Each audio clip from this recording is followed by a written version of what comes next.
Warungers. Yuk, mampir yuk. Duh, si Aryo kemana sih? Jam segini belum dateng. Mana udah jam 9.44 lagi. Nih warung kan harus buka jam 9.33. Telepon aja deh. Kacau nih. Halo, Aryo. Lo di mana? Kok belum datang? Gue sendirian. Mana nih? Warung sepi banget lagi. Lo di mana? Hah? Kagak kerja hari ini? Kenapa? Kucing lo lahiran. Hah? Ya udah lu bawa aja kucingnya ke sini, lahiran di sini. Jadi kita liatin rame-rame. Malu. Ya udah lu bawa ke dokter hewan aja deh. Takut disuntik. Aduh repot ya kucing lo ya. Ya udah lu urusin dulu deh. Ya udah, tapi nanti besok-besok lu gantiin gua 40 hari ya. Ya udah. Salam buat kucing lo ya, mudah-mudahan selamat semuanya ya lahirannya ya. Oke dah. Ya ilah, gue sendirian dong hari ini dong. Aduh, mana kecimpring banyak banget lagi. Aus banget ya. Mana di hutan lagi. Aduh. Permisi, siapa ya? Oh, ini warung. Bukan Pak, kos-kosan. Kos-kosan nih, nggak lihat nih. Belakangnya ada kamar-kamar. Oh, ini kos-kosan. Iya, lagi mau nyari kos-kosan atau mau nyari warung sih sebenarnya Pak?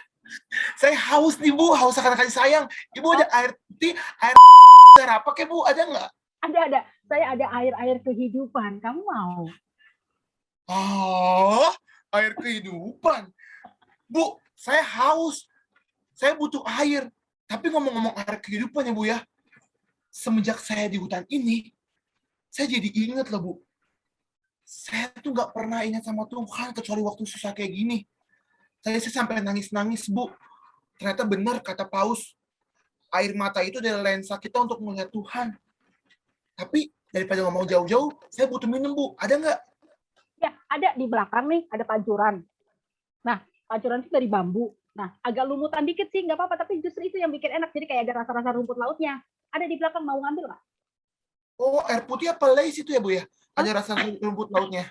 Ada air putih terus kamu jadi kayak ngerasa lagi makan Lays. Sekalian kalau warung saya mah lengkap Mas, lengkap nggak kaleng-kaleng, semua ada. Bu, warung Ibu sih lengkap. Oke, gede, ada kos-kosannya. Tapi Bu jaga sendirian nih. Nggak kecapean Bu? Ya kecapean lah, saya belum jaga aja udah kecapean. Saya tuh anaknya gampang capek gitu, capek. Ibu semalam ngapain kecapean sekarang? Saya lelah sama kehidupan saya, Mas. Kok jadi curhat sih? Masnya sekarang saya tanya deh, ini sekarang kan banyak ya kasus-kasus kejahatan, tiba-tiba datang pura-pura minta minum lah, pura-pura minta maaf lah, segala macam. Masnya mau ngapain deh ke sini, saya tanya. Saya sih sejujurnya saya nyasar Bu.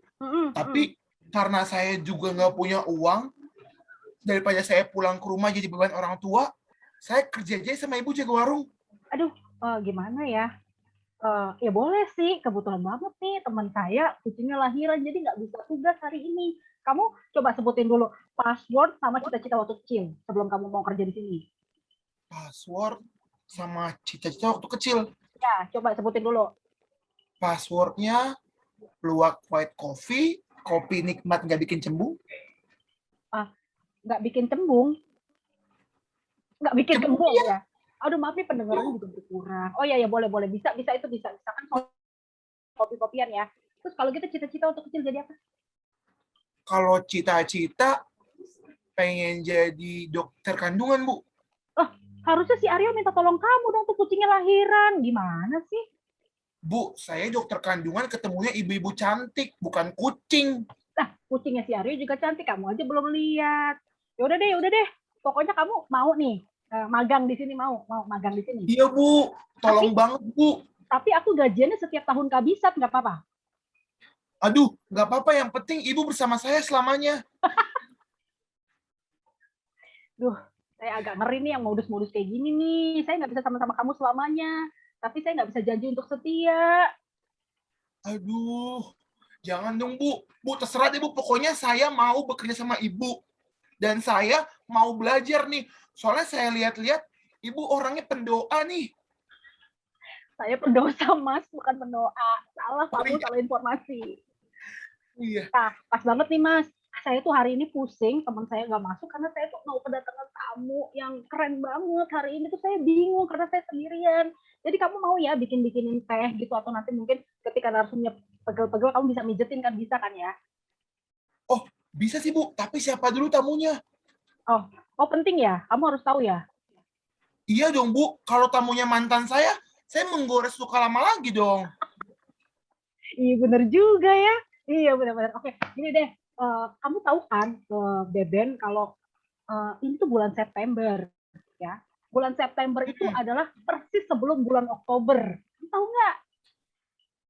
Bu, nenek moyang saya juga tahu Bu, September itu sebelum Oktober. Oh iya iya iya iya. Setelah apa? Setelah apa? Ayo coba saya tes. Agustus ya Bu. Oh iya benar benar. Oh benar. Berarti kamu sama nenek moyang kamu sama. Ya. Nah kalau gitu, kalau kamu udah tahu nih, bulan September itu kan bulan kitab suci ya, Ben ya. Bulan kitab suci nasional. Udah deh saya mah yakin kamu mah jarang baca lah ya kalau dari tampang kamu gitu mah udah kelihatan jarang baca. Nah, kita itu lagi pengen banget nih Ben, kita tuh punya cita-cita orang muda Katolik itu juga tergerak gitu loh Ben, suka baca kitab suci, sayang dan juga mengenal Kristus melalui kitab suci. Makanya nih Ben, bintang tamu atau narasumber kita pada sore hari ini tuh pastinya bisa menjawab keresahan, kegelisahan dan kegalauan itu. Tunggu Bu, Nah, tunggu Bu, ya, tunggu Bu, ya, tunggu Bu, ya saya tunggu Bu, tungguin, saya tunggu Bu, tungguin. tunggu Bu, tunggu Bu, tunggu Bu, tunggu Bu, tunggu Bu, Ya, tunggu ya, Bu, ya, tunggu Bu. ya, ya, Oh ya, ya, ya, ya. Bu, Hmm. dari dulu juga orang-orang pada ngajak orang Katolik itu untuk baca kitab suci. Nah, Iya. sekarang siapa yang mengundang? Siapakah beliau? Apa jam terbangnya? Yaitu menjabat sebagai apa? Dan apa yang sudah dilakukan demi kemahasyatan apa Bu? Kemahasyatan umat. Oh, aduh. Oh, kamu jangan main-main, Ben. Ini bukan orang sembarangan. Dan dia nggak terbang, Ben. Dia seperti kita manusia pada umumnya, dia berjalan kaki, Ben. Ya, jadi kamu jangan khawatir. Yang akan menjadi bintang tamu kita pada sore hari ini adalah seorang sekretaris eksekutif kepemudaan KWI. Waduh, ngeri Bu, nggak tunggu Bu, tuh? tunggu Bu, tunggu Bu. Ya, ya, ya. Saya tungguin, saya Sekretaris tungguin. eksekutif Komisi, kepemudaan Komisi Kepemudaan KWI. KWI. Wah, kalau gitu panjang juga ya Bu ya. Pasti ini orang tinggi banget nih derajatnya. Kayaknya dia cuma di bawah dari 12 murid Yesus ya Bu. Di bawah 12 murid Yesus ya. Bu, kalau begitu saya takut Bu. Buka kasutnya aja saya. Tidak pantas. Pantas Bu untuk membuka kasutnya. Kayaknya kamu buka warung juga nggak pantas deh. Nggak usah buka kasut ya. Oke, namanya nih. Kita harus tahu dulu dong namanya, Ben. Biar makin sayang nih sama Romo, Sekretaris Eksekutif Komisi Kepemudaan KWI. Namanya Romo Franz Kristi Adi, atau biasa dipanggil Romo Kristi. Oh, jadi Romo Sekretaris Eksekutif Kepemudaan KWI ini namanya Romo Kris. Iya, betul banget. Ya, aku nggak tahu ya apakah kalau dipanggil sayang juga nengok, tapi ntar aja kita coba ya. Tapi Bu, kayaknya ini orangnya... saudaranya Krisdayanti bukan Bu? Oh ada kali, kayaknya ada ya sama Kris Biantoro. Oh, jangan-jangan dia yang bantuin Krisdayanti selingkuh sama Raul Lemos, Bu. Kagak dong, justru mungkin konsultannya siapa nih kira-kira? Karena eksekutif ya, jadi dia nggak ini ya, dia di bawah tanah ya. Oke. Bu, saya nggak sabar banget Bu mau ketemu Romo Kris. Saya juga nggak sabar mau tahu gosip terbaru dari make up-nya Krisdayanti itu apa sampai umur sekarang tuh masih muda. Ya bisa juga kali kita tanyain ya siapa tahu bisa jawab ya. Ya langsung aja kita panggil. Kayaknya tadi ada yang ngetok-ngetok tuh di belakang, mungkin Romo Kris kali ya. Ya langsung aja yuk kita panggil yuk. Romo Kris. Romo Kris. Halo teman-teman, permisi. Silakan masuk. Sepatunya dipakai aja Romo, nggak apa-apa. Oke, nggak hilang nih sepatunya kalau ditinggal di luar. Kalau itu kita nggak jamin Romo. Kamu BTW naik apa tadi ke sini? Saya naik angkot, nggak kelihatan ya? Oh, naik angkot. Oh, mungkin turunnya di pengkolan sana Romo ya. Udah bayar, di pengkolan. Angkotnya udah dibayar. Kalau di pengkolan namanya tukang ojek. Udah bayar tapi kan Romo angkotnya ya? Udah sih tadi. Oke. Kalau misalnya belum bayar nggak bisa turun dong Kak, di bawah puter lagi. Kan bisa gadain sertifikat vaksin ya Romo. Ada kan sertifikat vaksin ya Romo, yang pasti ditunjukin kan, dimintain ya. Ada dong. Kan kalau mau naik angkutan umum harus pakai itu ya. Syarat-syaratnya ya. Oh, wah keren banget ya Ben ya. Lo pasti pengen juga lo naik angkot biar ditanyain udah vaksin atau belum gitu kan. Pastinya dong sebagai Romo, sekretaris eksekutif kepemudaan KWI, pasti harus taat juga sama peraturan pemerintah. Karena 100% Katolik, 100% Indonesia. Aduh keren banget. Ya, nggak salah nih, aku milih anak magang nih ya. Luar biasa pengetahuannya. Oke. Kenalan dulu dong. Ini siapa sih namanya iya. nih, teman-teman nih? Iya maaf ya Romo ya. Emang kita tuh suka skip gitu. Romo, kenalin nih Romo, saya yang punya warung ya. Pemegang 99,75 sahamnya warung ini Romo ya. Sama yang nanam pohon di sampingnya Romo ini juga saya kemarin. Oh iya. Nama saya Dita Romo, atau bisa dipanggil Cantika. Ya, Beben, kamu silakan kenalin diri kamu sendiri ke Romo Kristi.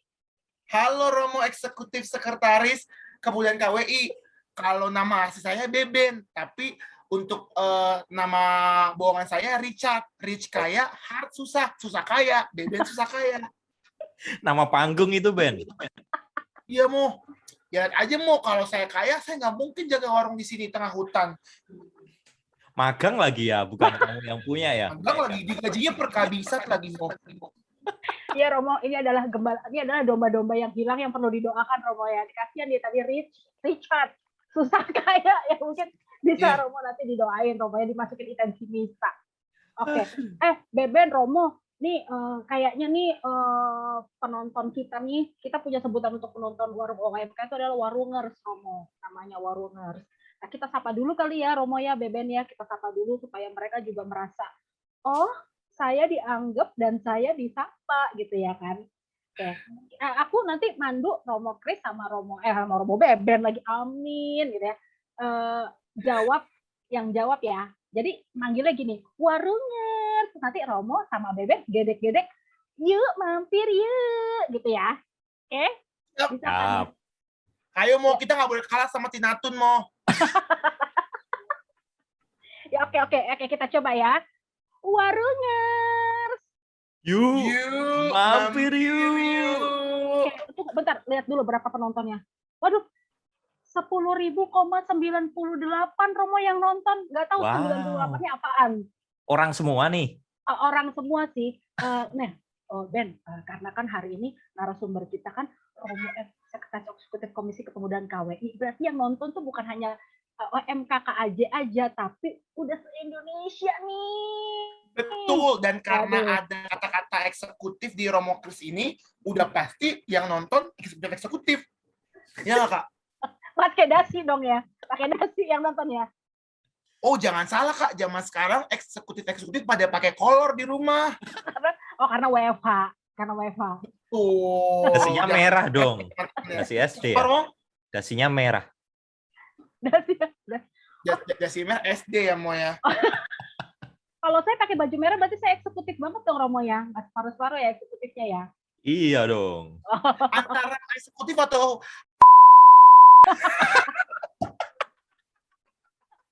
Oke, Ben, aku juga udah nggak sabar nih ngorek-ngorek atau cari tahu dari Romo Kristi nih. Romo, kalau sebelumnya kan di episode 3 dan di episode 4 itu warungers itu sudah dijelaskan atau dipaparkan tentang menjadi pewarta di era digital nih Romo. Ya kan kalau sekarang kan anak-anak sekarang itu kan namanya Instagraman, TikTokan, YouTubean gitu ya Romo ya. Nah, kalau di episode 3 kita sempat membahas orang awam yang berani menjadi pewarta.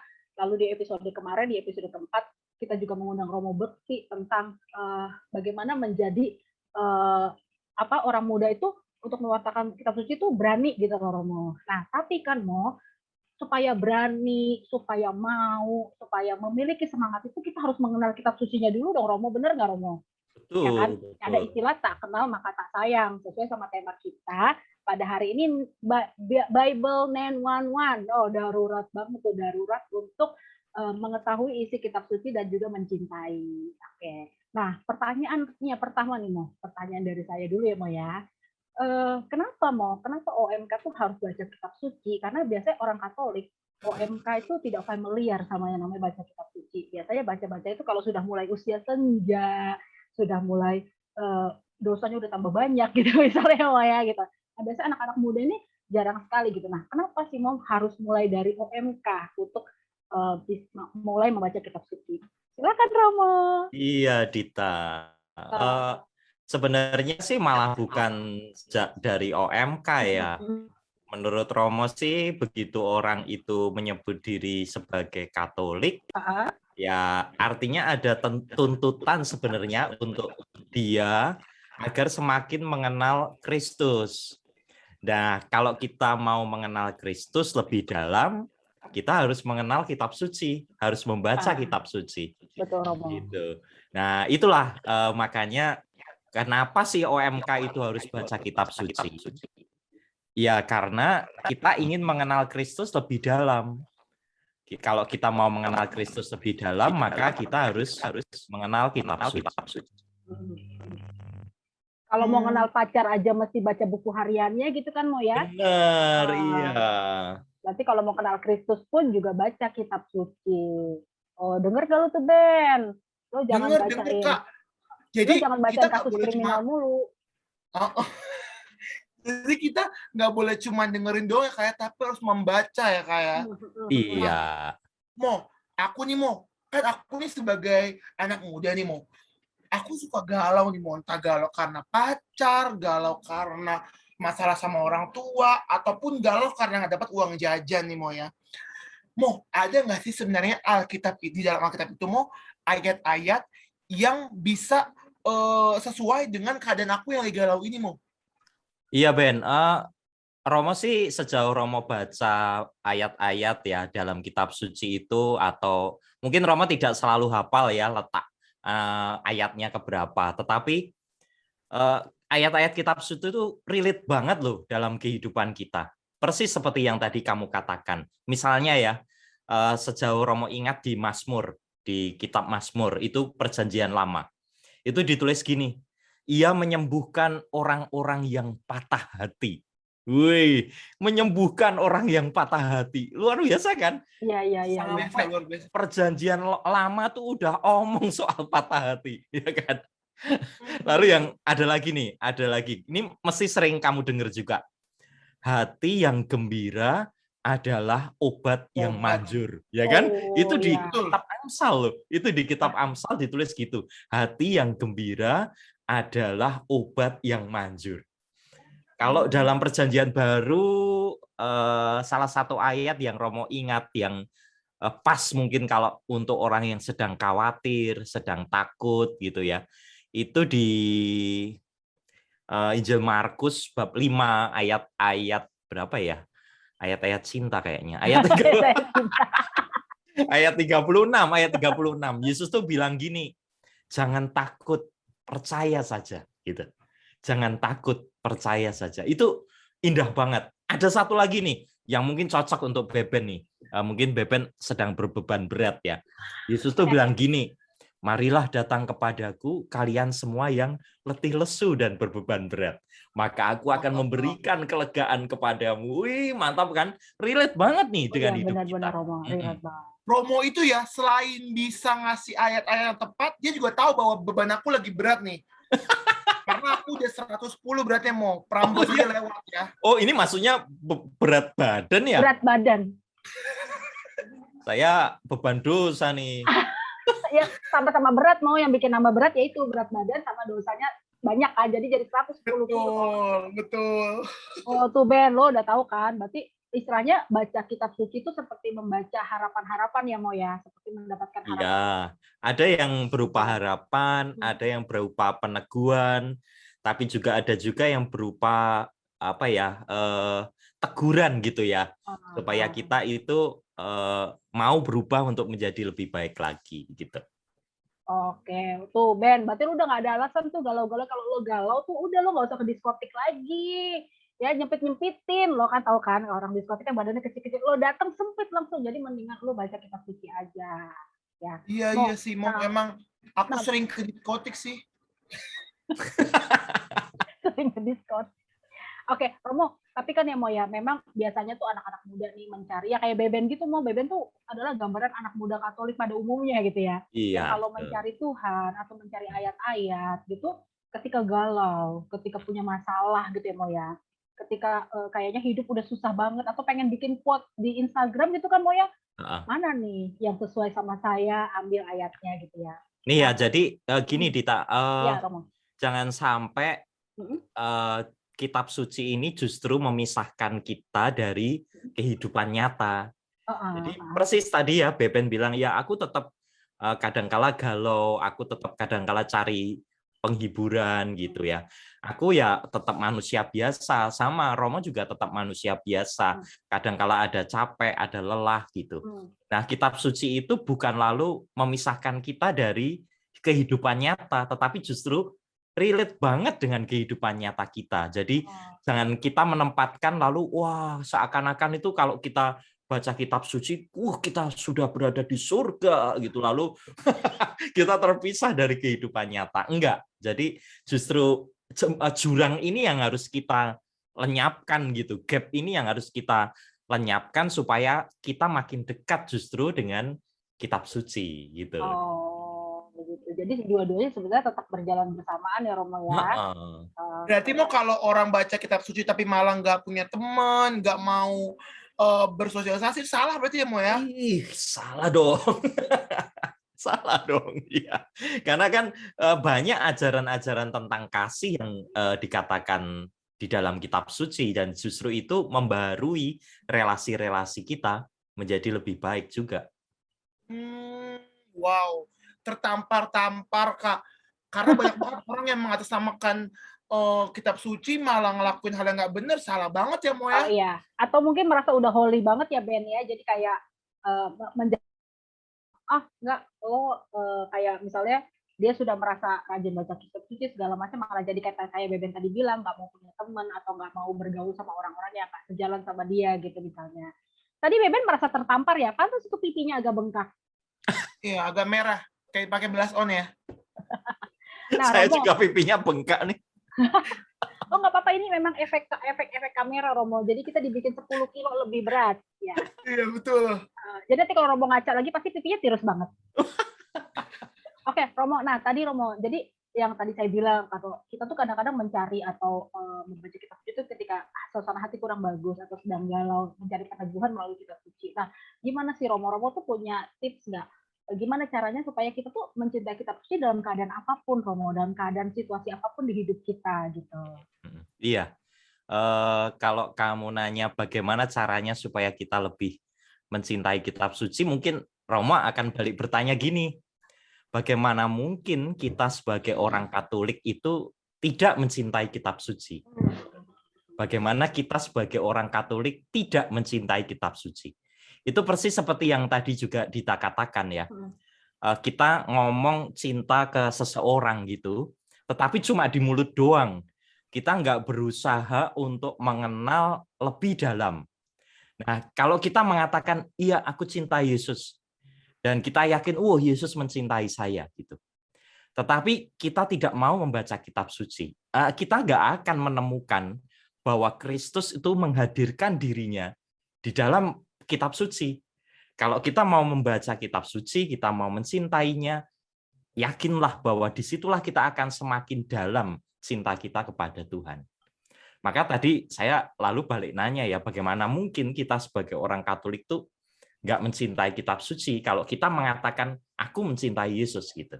Wow. Jadi memang janji-janji Tuhan itu tertuang sangat nyata dalam kitab suci ya Romo ya. Makanya kitab suci kan sering disebut wahyu Allah gitu ya. Ini mungkin agak sedikit lebih dalam. Waduh. Sebelum lebih dalam saya minum dulu ya, karena kalau yang dalam-dalam gini biasanya agak seret ya. Oh ya, Beben bikinin itu teh Romo. Jadi gini, kita sering menyebut kitab suci itu kan wahyu Allah gitu. Jadi tempat di mana Allah itu menyatakan dirinya. Nah, salah satu wahyu Allah itu adalah kitab suci ini. Karena di dalam kitab suci kita bisa menemukan Allah yang menyatakan dirinya. Maka oh ini luar biasa ya kitab suci kita itu. Jadi dari perjanjian lama sampai perjanjian baru, kita sungguh-sungguh kalau kita baca, kita akan menemukan bagaimana Allah itu menyatakan dirinya.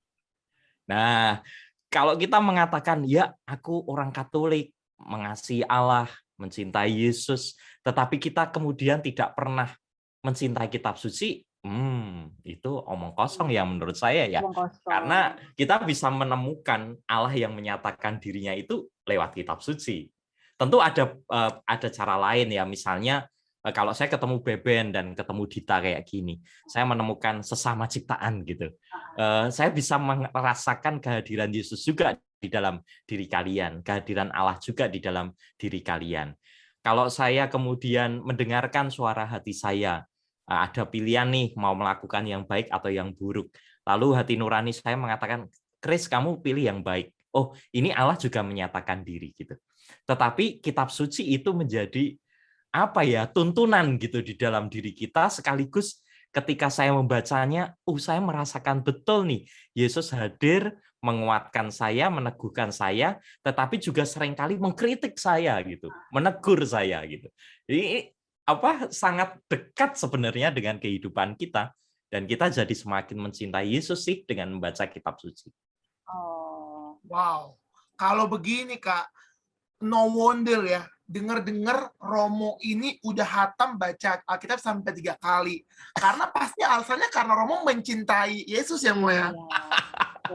Ini harus saya bocorin nih rahasianya ya. Iya, Apa iya, nih? apa nih, Mo? Sebenarnya gini Ben, itu bukan prestasi ya yang menurut Romo harus saya banggakan ya. Pertama sih bukan karena dulu ya, saya pertama kali selesai membaca kitab suci sampai khatam gitu namanya ya, dari awal sampai akhir tuh ketika saya kelas 0 di seminari menengah Mertoyudan. Dan itu bukan karena saya ingin mencintai Yesus gitu ya, tapi karena tugas. Karena tugas. Wah. Karena tugas itu yang pertama tuh, waduh aku harus bocorin rahasia nih kepada kalian. Tetapi yang kemudian dalam perjalanan waktu, saya merasa setelah membaca itu kok deket banget ya dengan kehidupan saya. Apalagi ketika di seminari kan kita harus membuat refleksi harian. Jadi peristiwa hari itu, perasaan yang dominan hari itu direfleksikan gitu. Misalnya saya dimarahi Romo Pamong, atau misalnya saya hari ini kok semangat banget ya belajarnya gitu ya. Nah itu kemudian saya harus membuat refleksi. Nah dalam refleksi itu kita diminta untuk mendengarkan Tuhan berbicara apa ya padaku. Nah kalau Tuhan berbicara apa, kita bisa mendengar lewat mana? Lewat kitab suci. Nah lalu sejak itu saya merasa, ternyata kitab suci itu relate banget dengan kehidupan saya. Apapun peristiwanya itu bisa dimaknai, diteguhkan, juga ada teguran, ada kritik bagi hidup saya. Maka setelah itu, setelah beberapa saat, saya merasa tidak ada tuntutan, tetapi saya pribadi, aku mau membaca kitab suci ini, sungguh-sungguh membaca kitab suci bukan karena tugas, bukan karena disuruh gitu. Lalu akhirnya di sebuah paroki waktu itu Romo membentuk kelompok Ayo Baca Alkitab, Ben dan Dit. Jadi kelompok Ayo Baca Alkitab ini kami membaca dari Perjanjian Baru dulu, tiap hari itu 3 bab, tiap hari 3 bab. Waktu itu selesai kurang lebih setahun lebih lah. Lalu setelah selesai masuk ke putaran berikutnya lagi dengan orang-orang baru lagi. Jadi kami punya kelompok itu sekitar 60 sampai 70 orang yang ikut Ayo Baca Alkitab di paroki itu. Dan itu 2 kali putaran. Nah, sekarang saya sedang ikut lagi di satu paroki. Waktu itu kan sebelum saya ke Jakarta, saya ada di paroki di Kroya namanya, bukan Korea ya, Kroya namanya. Kroya Cilacap. Nah, ini belum selesai karena waktu itu kita mulai bulan September tahun lalu di BKSN juga. Lalu tiap hari kita baca 2 bab. Nah, ini belum selesai. Kita mulai dari Perjanjian Baru. Hari ini kita masuk ke Kitab Mazmur, bab 1 dan bab 2. Dan saya merasa kok nggak merasa terpaksa sih. Jadi sekarang sih sudah ya apapun saya punya waktu sedikit 10 menit, 15 menit untuk duduk diam dan membaca kitab suci gitu. Ya. Wow. Oke. Romo. awalnya terpaksa ya mau, tapi lama-lama dengan sendiri terus ya mau ya. Bahkan sampai mengajak orang lain untuk bisa mengikuti jejak Romo. Dahsyat mau, Romo pantas menjadi Apa? sekretaris Eksekutif. eksekutif pemuda KWI. Dahsyat. Jadi ini sekarang tahu ya Ben ya kenapa Romo Kris ini menjabat jabatan yang sangat serius di KWI gitu ya. Nggak ada Betul, bercandanya sedangkan nih, saya- serius banget nih. Iya, sedangkan saya bahkan tidak menjabat hal serius di hal yang tidak serius juga mau. Aduh. Oke Romo, tapi kalau tadi Romo cerita ya bahwa Romo bikin kelompok baca kitab suci ya Mo ya. Ayo baca Alkitab Ayo ya. baca Alkitab ya Romo ya. Saya tuh pernah sih Romo kayak ini sharing sedikit pengalaman saya bahwa saya tuh ya biasalah Romo, anak muda galau tentang masa depan gitu kan ya. Khawatir tentang masa depan, tentang aduh saya tuh mau jadi apa di masa depan, mau bagaimana kehidupan saya kan. Lalu saya tuh nggak sengaja nemu sih Romo, nemu kayak perikop gitu di Instagram waktu itu. Saya lupa kalau nggak salah sih Matius ya, yang tentang rancanganku adalah rancangan yang baik untukmu gitu, bukan rancangan kecelakaan dan aku yang memegang masa depanmu gitu. Nah itu aja tuh sebenarnya cuma baca perikopnya aja gitu ya mau kayak kok pas banget gitu loh sama keadaan hati saat itu atau keadaan diri saat itu gitu. Nah jadi padahal akhirnya saya buka lah ayat itu waktu itu ya, saya buka terus ketika saya baca lagi bawah-bawahnya lagi tuh kayak seperti ya itu tadi Romo bilang mendapatkan peneguhan bahwa janji Tuhan itu banyak gitu, bukan banyak ya, konkret apa aja yang Tuhan sebutkan gitu ya. Ya mungkin keadaan hati saya saat itu sedang perlu dan saya mendapatkan jawaban. Mungkin Tuhan itu main Instagram juga kali Romo ya. Tiba-tiba muncul tuh perikop itu di ekspor Instagram. Sekarang banyak kok di medsos gitu ya, Dit, orang bikin kutipan menuliskan kutipan kitab suci yang berkesan gitu. Ya. Di Instagram saya juga sering menulis dan itu setiap hari. Begitu, tapi di story saya bikin di story lalu bacaan hari ini apa, lalu teks yang ayat yang berkesan untuk saya apa, itu biasanya lalu saya tuliskan dan saya bagikan ke teman-teman. Nah, mungkin itu juga salah satu media ya Romo ya, supaya anak muda itu tertarik juga ya Romo ya. Misalnya kayak tadi saya gitu, mungkin ketika saya baca postingan Romo Kristi, ada ayat-ayat lain yang saya kayaknya nggak kena di saya gitu, tapi ada waktu yang gue banget nih gitu ya Romo ya, yang akhirnya mau nggak mau buka, pengen tahu, penasaran. Tapi mungkin itu juga suatu wadah ya Romo ya, supaya anak muda tuh juga akhirnya kayak bukan terpaksa, tapi perlu untuk buka kitab suci ya Romo ya. Nah itu satu lagi Romo.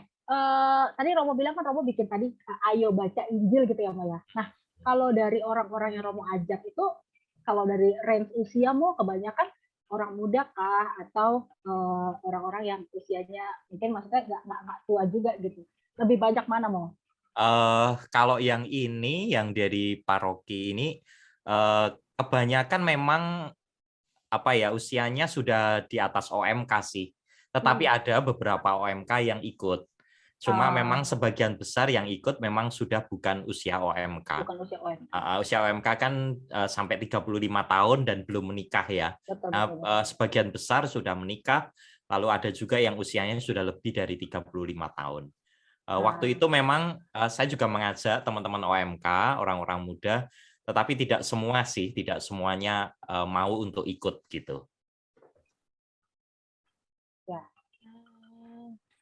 Kalau misalnya ngomongin anak muda nih Mo ya, yang tadi Romo bilang nih Mo, sebenarnya menurut Romo ayat-ayat Alkitab itu menggambarkan kehidupan orang muda tuh kayak gimana sih Mo kalau dalam ayat Alkitab itu Mo? Mereka tuh menggambarkan orang muda tuh kayak gimana sebenarnya? Jadi kalau di dalam kitab suci, baik dalam perjanjian lama dan perjanjian baru ya, kan ada 49 kitab di perjanjian lama dan ada 27 kitab di perjanjian baru. Dan di dalamnya itu ada kisah-kisah tentang orang muda, Coba Romo akan pertunjukkan kepada kalian beberapa kisah tentang orang muda. Misalnya itu ada kisah Yusuf ya. Ralat, ada 46 kitab dalam perjanjian lama, 27 kitab dalam perjanjian baru.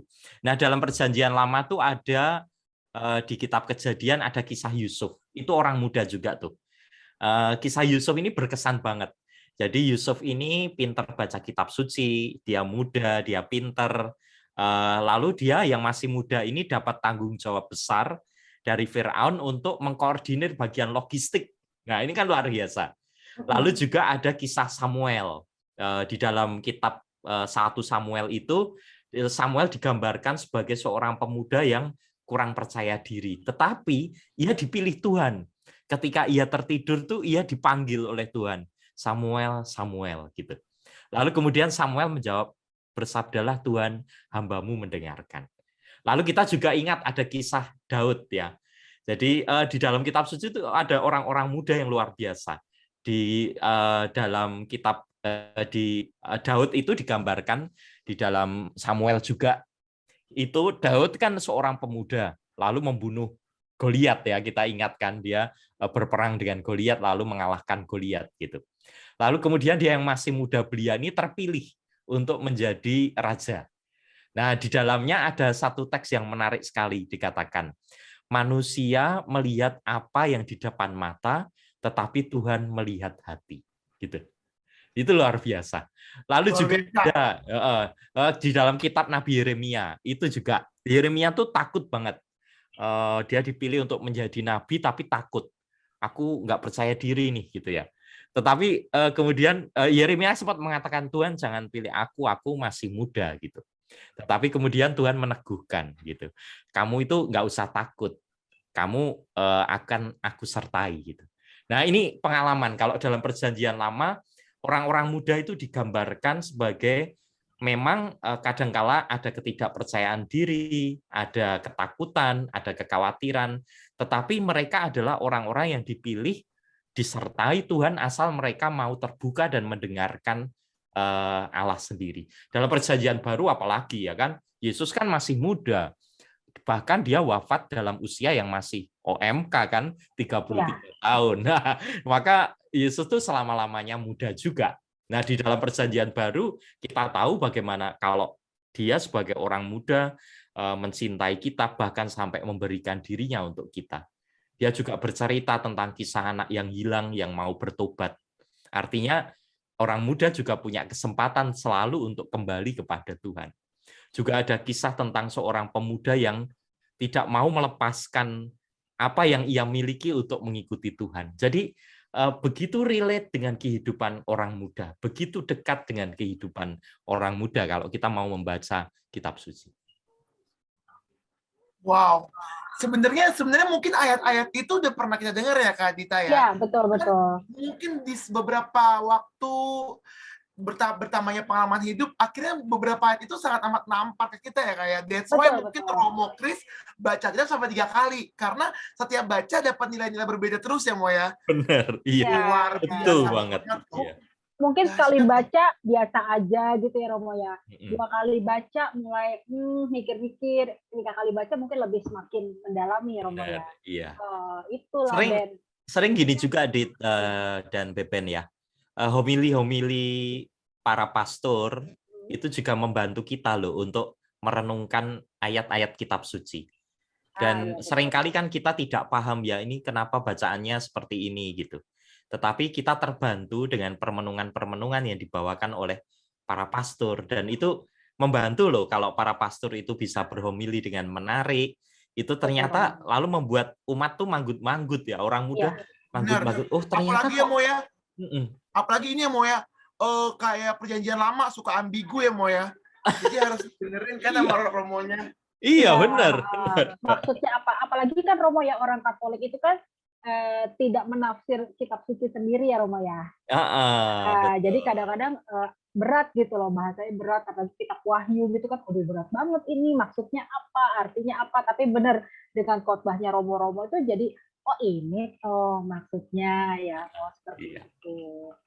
Oke, nah Romo, kalau Romo lihat sendiri, sebenarnya ini pendapat Romo ya Romo ya, tadi kan Romo bikin kelompok baca Injil, terus ternyata Romo bilang juga, yang tertarik itu ya di atas OMK lah Romo, walaupun OMK-nya ada. Nah, sebenarnya kalau menurut Romo Kris nih, apa sih Mo yang bikin OMK nih kayak susah gitu loh, susah untuk tertarik membaca kitab suci gitu. Malah kan kadang-kadang dibuat lucu-lucuan gitu kayak dibuat lucu-lucuan. Aduh, gue bukan orang yang suci lah atau apa untuk baca kitab. Karena kan nggak nunggu menjadi suci gitu loh mau untuk baca kitab suci gitu ya. Menurut Romo apa sih mau yang bikin orang muda Katolik itu kayak belum apa ya belum bisa mencintai kitab suci gitu atau mau membaca. Iya. Ya ini memang tantangan ya. Seringkali kalau anak-anak muda tuh melihat buku kitab suci yang tebel kayak gini kan orang sudah berpikir 1, 2, 3 kali untuk mau menyentuh dan membaca. Saya nggak tahu apakah teman-teman sering membuka ini kitab suci ini lalu membaca gitu. Kadangkala sudah ada ketakutan dulu dalam diri kita, ini boring nih, ngapain buku kayak gini gitu ya. Tapi sebenarnya apa yang dibuat oleh teman-teman di Komkap Jakarta ini bagus. Artinya anak-anak muda kemudian tahu bahwa sebenarnya kitab suci itu bukan sesuatu yang jauh dari kehidupan kita, jauh dari kehidupan orang muda. Kalau kita mau membaca deh, duduk membaca, atau kalau kamu takut untuk membaca semuanya dulu, kamu cari mana kisah-kisah yang menurut kamu tuh menarik. Oh, aku tahu nih kisah Daud. Lalu aku cari kisah Daud di mana.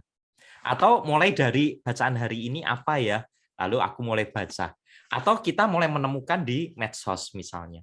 Jadi teman-teman terima kasih ya untuk teman-teman Komisi Kepemudaan KAJ di warung ini, warung OMK ini. Kalian membuat kitab suci ini sebagai benda yang sebenarnya dekat dengan kehidupan kita. Bukan sebuah barang yang hanya dibiarkan ada di rak dan berdebu gitu. Tetapi boleh kita sentuh karena ternyata isinya itu membuat kita menyadari bahwa Tuhan itu hadir di dalam kehidupan kita. Gitu. Nah, ini salah satu cara yang membuat orang itu semakin mencintai. Nah, lebih indah lagi kalau teman-teman orang muda mulai terbiasa, misalnya membuat kelompok-kelompok kecil gitu. Yuk kita buat kelompok kecil gitu. Lalu jangan mengatakan bahwa, ih kamu sok suci banget sih baca kitab suci. Enggak. Saya juga tidak merasa lalu menjadi suci tuh gitu ya. Karena menjadi suci kan enggak cuma karena kita membaca kitab suci, ada banyak hal lain gitu. Nah, kita bisa misalnya menciptakan suasana yang nyaman, yuk kita di kafe yuk gitu sambil ngobrol-ngobrol gitu. Satu teks ini gitu. Lalu gimana pengalamanmu gitu. Jadi sungguh-sungguh relate. Ini bukan soal tentang bicara yang langit-langit tentang surga enggak. Tetapi kita bicara tentang Tuhan yang menghadirkan dirinya dalam hidup kita dan itu sangat dekat dengan kita. Wow ya. Keren. Ini banget ya. Apa sangat amat membuka pikiran ya. Betul. Tapi betul. Aku tuh mau nanya nih mau ya. Kan ini kan sebenarnya kan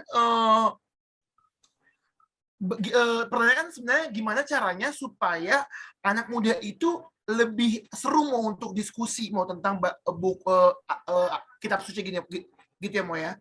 Padahal mau ibaratnya gini, jangankan kitab suci mau minat baca buku aja Indonesia kecil banget mau. Dia mau jangankan kitab suci gitu ya mau ya. Ibaratnya novel aja ibaratnya nggak terlalu tinggi minat bacanya. Minat baca orang Indonesia. Ditambah lagi orang Katolik terbiasa mau untuk mendengarkan gitu ya mau ya. Nah, gimana caranya mau supaya kita bisa bikin ruang diskusi yang cocok buat anak muda dengan minat baca yang kurang dan terbiasa untuk mendengarkanmu. Iya. Mendengarkan sambil tidur lagi mau. Sambil nyemil ya Ben ya, sambil nyemil ya. Oke. Ini memang benar-benar ya. Aku menyadari kok. Saya menyadari betul bahwa kita itu harus benar-benar mulai berpikir supaya pewartaan kitab suci ini lewat media kitab suci ini menjadi pewartaan yang kreatif gitu ya. Maka ya ini pasti ada banyak romo-romo juga yang sudah memulai. Kalau di KAJ itu ada Romo Yusef, itu luar biasa menurut saya. Dia YouTube-nya, subscriber-nya kan udah banyak banget. Dan dia bisa dan dia bisa menyentuh hati banyak orang ketika ia membaca dan menafsirkan kitab suci. Ada banyak romo lain juga. Ya, ada Romo Andreas Subekti juga kan, teman-teman di KAJ yang mewartakan juga kitab suci itu lewat medsos juga. Itu menurut saya cara-cara untuk membuat orang muda tidak takut dulu dengan kitab suci, bahwa kitab suci itu relate dengan hidup mereka. Nah, soal tadi yang ditanyakan Beben ini tantangan sebenarnya bagi kita, tidak hanya bagi saya tetapi juga bagi teman-teman. Gimana kita membuat membaca kitab suci itu menjadi sebuah hal yang nyaman. Misalnya ya, pertemuan BKSN, orang kalau dengar, yuk kita pendalaman kitab suci, orang sudah takut dulu nih, pendalaman kitab suci, orang udah takut dulu kan. Tapi kalau namanya kayak gini, warung OMK gitu, nah lalu orang-orang mulai datang, apa ini warung OMK nih gitu, lalu judulnya Bible 911 misalnya, orang sudah bertanya-tanya dulu nih. Nah ini penggunaan kata-kata yang kreatif ini akan membantu orang untuk datang dulu.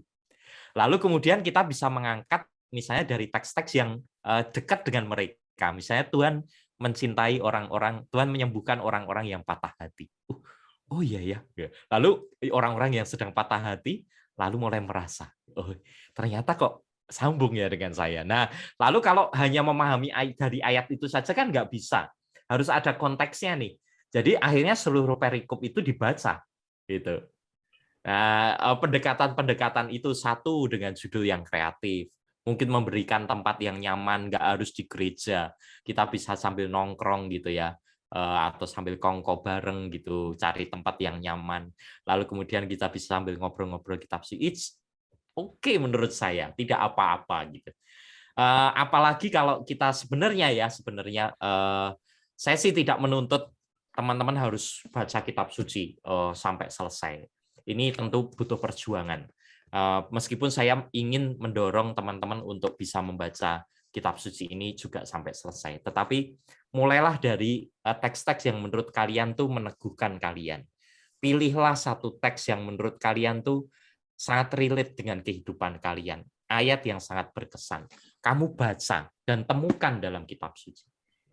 Itu dulu. Kalau itu sudah dibuat, itu luar biasa. Nah, lalu cara-cara yang lain kita yang memikirkan supaya lebih kreatif, supaya lebih nyaman untuk teman-teman muda kita gitu. Ya mungkin kayak tadi saya gitu ya Romo ya, tiba-tiba nemu ayat yang cocok, terus akhirnya buka-buka lebih dalam lagi, lembar berikutnya, akhirnya benar-benar akhirnya mau gitu buka kitab suci. Nah, Romo, ini selain pertanyaan dari saya dan Beben dan tim Warung, kita juga ada pertanyaan dari teman-teman melalui DM Instagram nih Romo nih yang juga excited banget nih bertanya sama Romo Kristi. Ya, Romo punya ayat suci favorit nggak? Dari mana Ben? Ini pertanyaannya Ben? Ini dari @hdmi Cardon. Agak susah akunnya ya. Emang kayak gitu. Kalau nanya itu biasanya pakai akun second Kak. Second account. Ben. Ya ini beneran ini bukan bohong, emang hdmi Cardon. Iya nanti Romo Kristi boleh kok Bebe dibawa pulang buat lucu-lucuan ya Romo ya, buat hibur-hibur di masa-masa penat ya. Boleh mau apa sih ayat favorit Romo?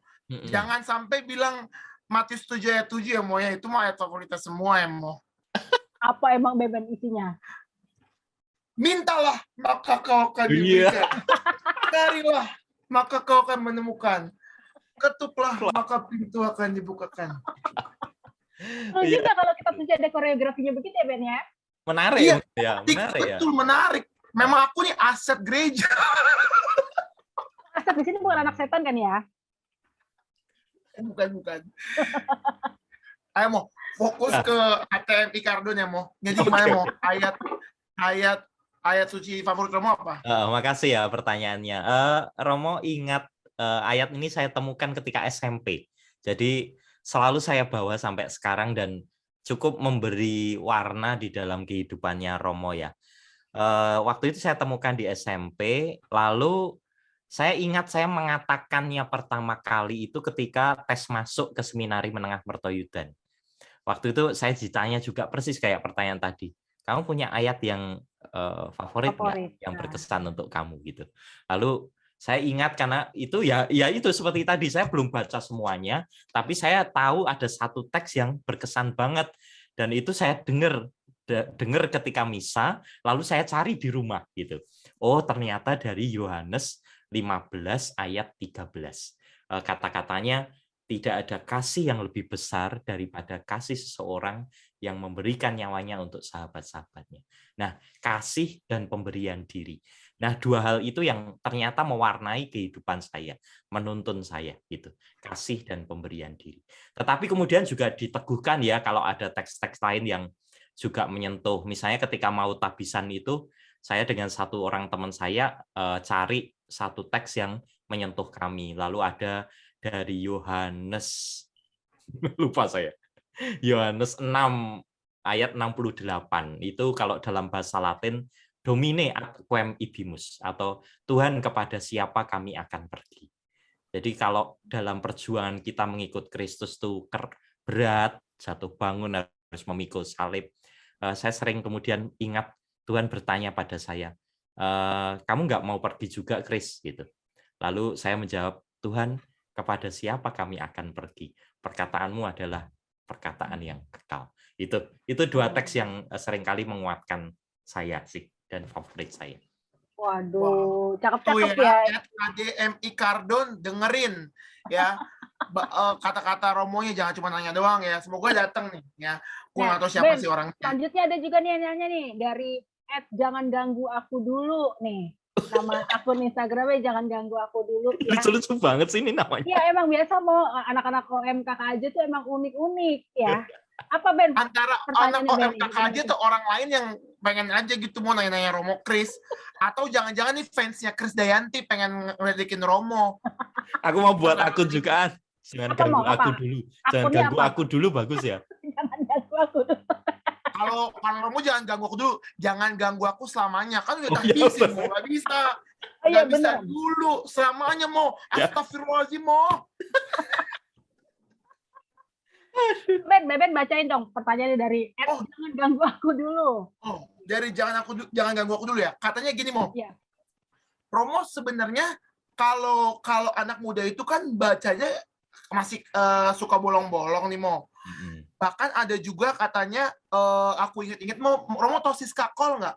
Tahu dong. Nah dia baca loh mau kitab suci dari buku ini Ruah ya. Keren loh. Dia baca dari buku Ruah. Nah, kalau Romo tuh baca kitab sucinya gimana sih, Mo? Apakah langsung, ataukah harus sambil berdoa dulu, atau pakai HP aja? Oke, ada. Oke, jangan ganggu aku dulu ya. Bagus nih pertanyaannya ya. Menarik. Ada dua cara yang selama ini Romo buat. Satu, setiap malam itu Romo membaca bacaan untuk hari besok gitu. Jadi kan di dalam gereja Katolik itu ada yang disebut dengan bacaan harian dan itu tertulis di dalam kalender liturgi. Nah, itu biasanya malam sebelumnya itu sudah saya baca dulu. Supaya besok kalau saya misa itu saya tahu ayat mana yang berkesan untuk saya. Misalnya kalau hari ini ya, hari ini sudah saya baca tadi malam, lalu saya tulis di story. Ini pas banget nih untuk orang muda. Jangan seorang pun menganggap dirimu rendah karena engkau masih muda. Jadilah teladan bagi orang-orang beriman dalam perkataan dan tingkah laku, dalam kasih, kesetiaan, dan kesucianmu. Romo biasanya kalau untuk bacaan yang untuk esok hari, Romo baca dari buku ya kayak Ruah gitu, tetapi bukan Ruah ya, punya Romo bukan judulnya bukan Ruah. Itu buku yang saya pilih karena ada bacaan hariannya gitu. Itu biasanya malam sebelum tidur. Nah, yang kelompok yang Romo punya itu Ayo Baca Alkitab itu kan masih belum selesai nih sampai saat ini. Nah, itu Romo baca dengan kitab suci. Itu teks hari ini itu Mazmur 1 dan 2, bab 1 dan bab 2. Biasanya Romo bisa membaca pagi atau membaca sore. Yang paling sering adalah setelah mandi. Kenapa Romo pilih setelah mandi? Romo merasa kalau setelah mandi itu Romo seger banget. Segar gitu ya. Dan Romo punya space waktu 10-15 menit untuk diam, duduk, tenang. Itu nggak lama loh, 10 menit dan 15 menit. Dan itu untuk membaca 2 bab itu cukup sekali.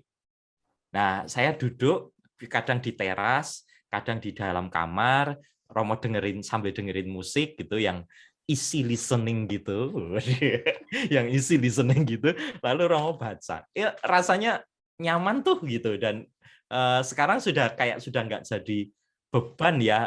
Romo pokoknya membiasakan diri dan itu adalah kesempatan yang paling baik setelah mandi pagi atau mandi sore, lalu saya baca 2 bab itu. Itu cara Romo baca 2 kali itu saja. Dan itu menurut saya bukan prestasi juga, bukan sesuatu hal yang besar juga. Saya yakin teman-teman juga bisa. Lalu apakah Romo tidak pernah baca dari HP? Pernah. Jadi misalnya Romo sedang dalam perjalanan dan ada kewajiban hari itu harus baca kitab suci 2 bab karena saya ikut kelompok itu. Nah, saya pakai dari HP karena memang terpaksa ya, saya tidak di dekat kitab suci. Jadi ada saat-saat di mana ya sudah saya pakai e-Katolik misalnya gitu ya, aplikasi e-Katolik. Atau untuk membaca bacaan esok hari, kalau teman-teman nggak punya buku ruah itu atau buku apa ya, inspirasi batin atau ziarah batin gitu, teman-teman juga boleh kok membuka dari e-Katolik. Di e-Katolik juga ada bacaan untuk esok hari apa gitu. Wow, ya jadi nggak ada yang bisa membatalkan niat Romo untuk baca Alkitab ya, Mo ya, dari Iya, HP yang penting bisa. kemauan sih sebenarnya aku mau Nah, gitu. betul. Nah, itu Betul, karena udah betul, mencintai Ben. Kalau udah cinta betul. tuh susah lah untuk diganggu gugat ya Romo ya. Duh, Karena Ben. udah dapet kliknya ya, Kak ya. Udah dapet Heeh. kliknya. Nah, Tuh. Kak, ada terakhir nih Kak pertanyaan nih Kak. Hmm. Dari @armando_mikael. Wah, Heeh. ini kok Oh, biasa ini Ini ya? normal namanya ya? Kok biasa ini? normal. Jadi kalau digabung Armando Mikael, jangan ganggu aku lagi. HDMI Cardon. Gitu ya. Jadi kalau digabung begitu luar biasa banget ya pertanyaannya. Ini ya. Nah, katanya gini, Mo. Mungkin udah terjawab sih dari Romo tadi ya, tapi dia ngomong gini, Mo. Gimana sih cara nyaman kita baca Alkitab, Mo? Cara nyaman. Cara nyaman orang kan macam-macam ya pasti ya. Dita sama Beben pasti tahu gimana cari nyamannya kamu untuk kamu gitu. Maka menurut saya kalau bicara soal nyaman kan berarti bicara soal menemukan waktu yang pas. Menurut kamu mana waktu yang paling pas kamu bisa duduk dan membaca kurang lebih 10 menit?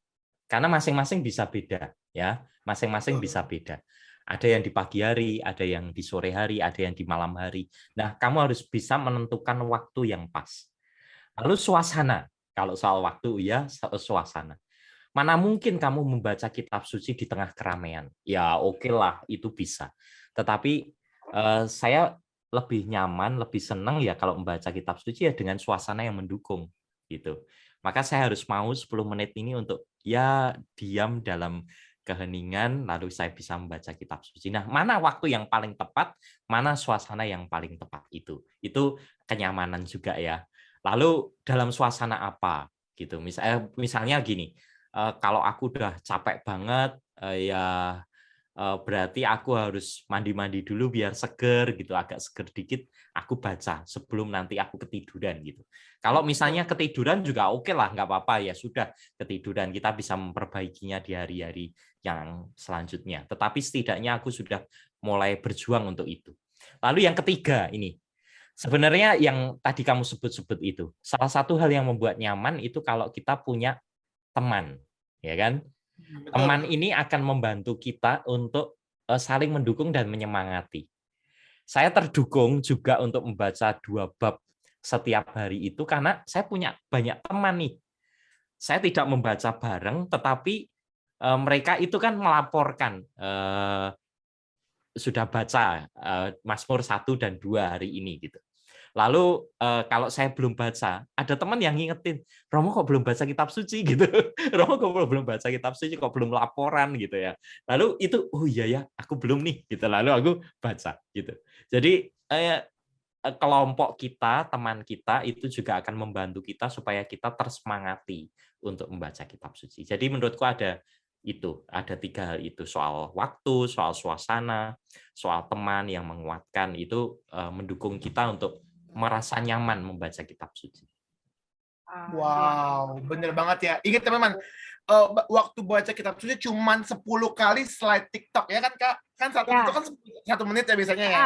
Berarti 10 kali sama dengan membaca kitab suci harusnya ada waktu ya Kak ya? Harusnya ada waktu dong, harusnya ada waktu. Iya. Dan tadi kan Romo juga udah ngasih tips-tipsnya ya gimana supaya nyaman, supaya enak gitu kan ya. Duh, Ben, berasa nggak sih kalau kayaknya tuh pengennya tuh ngobrol sama Romo Kris itu 40 hari 40 malam gitu ya. Woi, Banyak banget. Waduh, nanti kata Romo supir gini, angkotnya nunggu, supir angkotnya. Oh iya Romo, tadi aku barusan kenapa di nunggu? SMS. Aku tadi di SMS-in sama supir angkotnya, kata tadi Romo bayarnya baru separuh kan. Nah, jadi dia Astagamu. Romo tinggal kasih ayat Alkitab mau bilang bahwa cintakan uang adalah sumber dosa. Langsung Iya. dia, maaf Romo, gitu. Tapi Mo. dia lalu jawab gini, barang siapa bekerja, ia layak dapat makan gitu. Lalu dia nanti jawab kayak gini, apa yang menjadi hak kaisar, berikan kepada kaisar. itu dia jawab gini, tidak ada kasih yang lebih besar dari dia menyerahkan Iya. bagi sesama. Nah, gimana nih? Terus dia bilang, mintalah maka kamu akan diberi. Terus dia jawab gini, tetaplah berdoa. Ini menarik banget, ini BKSN loh, ini BKSN kita. Luar biasa ya, BKSN menarik ya Mo ya. Romo Kris ya, thank you banget ya Romo ya. Aku sebagai karyawan magang di sini makin betah magang di sini, nggak sabar akan ada tamu-tamu lain yang luar biasa, seluar biasa. Apa tadi dibilangnya? Sekretaris, eksekutif, pemuda, KW. KWI. Duh, ini pasti nih warungers juga yang menyaksikan acara kita pada hari itu ngelus dada mau, ngelus dada inget dosa, sama mulai bersihin kitab suci mulai berdebu ya Romo. Mulai diambil, lalu dibersihin. Tapi sebenarnya bagus kok Kak, kalau orang-orang nggak baca kitab suci, mereka menjaga kualitas kitab suci masih bagus seperti awal beli.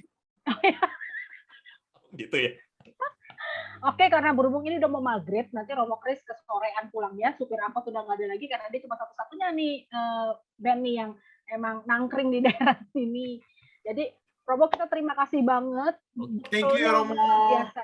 Thank you, saya habiskan dulu ya kopinya. Oh nggak usah Romo, jangan biar nanti bayar separoh.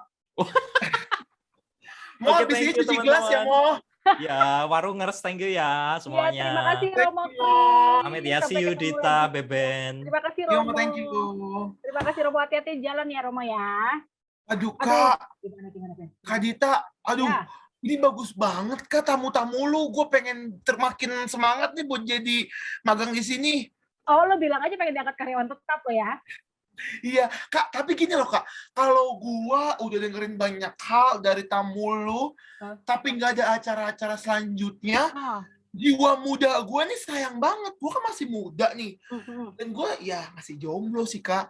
Ada nggak sih acara-acara dari tamu-tamu lu yang bisa buat gua? Nah, pas banget nih, Ben. Cocok juga buat OMK jomblo yang dan kurang harapan kayak lo gini nih ya. Yang kayaknya harapan tuh jauh banget gitu ya. Nih, Komisi Kepemudaan Kuskupan Agung Jakarta itu bukan hanya bikin warungers di setiap Sabtu sore, ya. Yang kayak gini nih, Ben, yang undang-undang tamu-tamu kompeten, profesional, dan nancep gitu di hati ya. Tapi dalam waktu dekat, terutama di bulan depan nih, kalau bulan ini adalah bulan Kitab Suci Nasional, bulan depan adalah bulan Rosario. Jadi, Komkep KAJ akan bekerja sama dengan Tiket Paroki, PMKJ, dan Kategorial Gugus Muda untuk bikin live IG Rosario bareng. Wow, mantep gak tuh? Menarik banget Kak. Katanya kan kata Romo tadi, kita juga harus cari temen kan dalam menjalani ini. Berarti pas banget nih buat kita ngelakuin hal-hal baik bersama teman-teman baru, ya nggak Kak? Betul, siapa tahu juga dapat jodoh nih kayak lu nih yang ngerasa jomblo banget nih. Dari kapan lu? Dari kecil ya? Jodoh dari lahir? Dari lahir iya jomblo sih, kan? Dari lama Kak. Ya udah. Nanti kita curhatnya sambil cuci piring ya.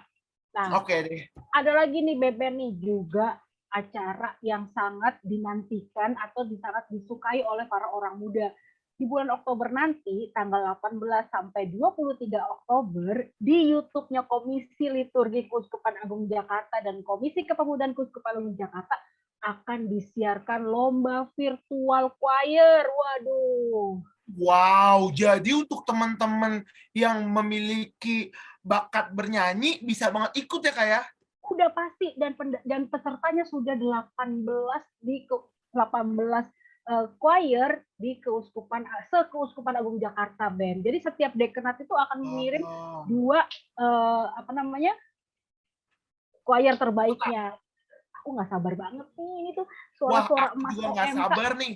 Jadi satu. Aku nggak sabar untuk ngajakin semua kur-kur yang ada di paroki aku untuk ikut. Tapi maaf nih Ben, pendaftarannya kan udah tutup ya.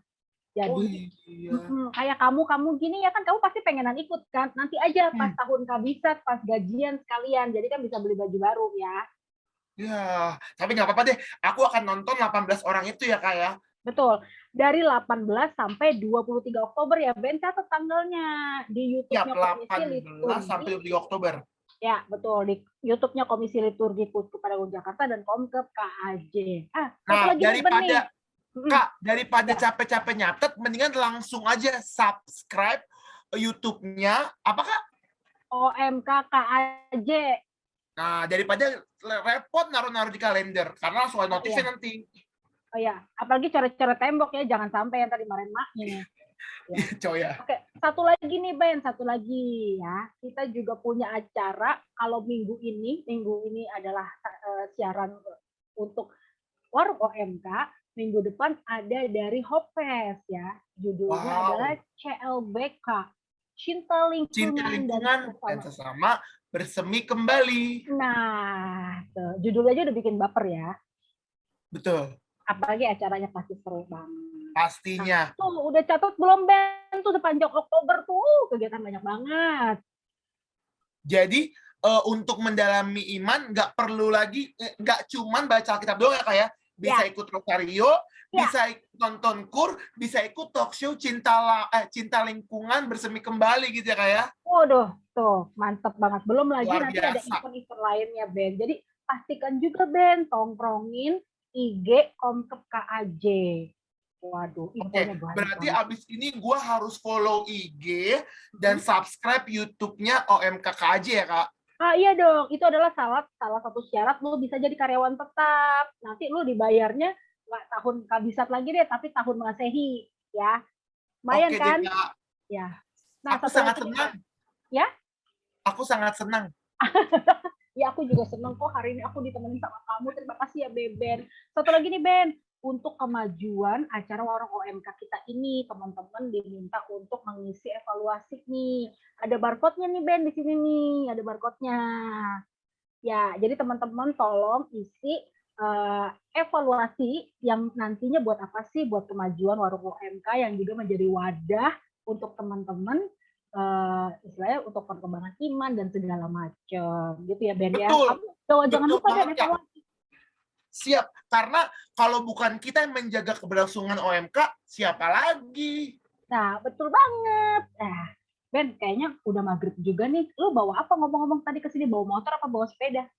Gue boleh numpang nggak pulang? Hah? Kakak nggak tinggal di kos-kosan ini? Ya enggak dong, ini tuh kalau aku ya jadi rata lagi sama tanah. Nanti kalau mau dibangun, iya bangun ulang gitu. Kalau ada yang sulit, kenapa kita permudah? Wow, semudah bangun Candi Hambalang ya. Canda. Oke deh, kakak. Kak Dita, thank you banget ya. Oke Kak, tenang aja. Aku nggak bawa apa-apa, tapi cintaku selalu buat Kak Dita. Aku menemani Kak Dita sampai pulang. Oke, berarti kita bisa gendong-gendongan kan ya? Bisa ya? Siap. Oke deh, kalau gitu nih karena udah mau maghrib, kita bakal nyusul Romo Kristi nih untuk pulang, karena aku tuh masih penasaran, masih pengen nanya-nanya terus gitu ya. Iya, aku juga pengen minta ketemu sama Krisdayanti. Ayo Kak. Yuk, yaudah deh yuk, kita pamit aja ya para warungers ya. Kita pamit ya. Oke, saya Dita. Aku Beben Richard. Beben Richard. Warungers, yuk pulang yuk. Yuk. Dadah.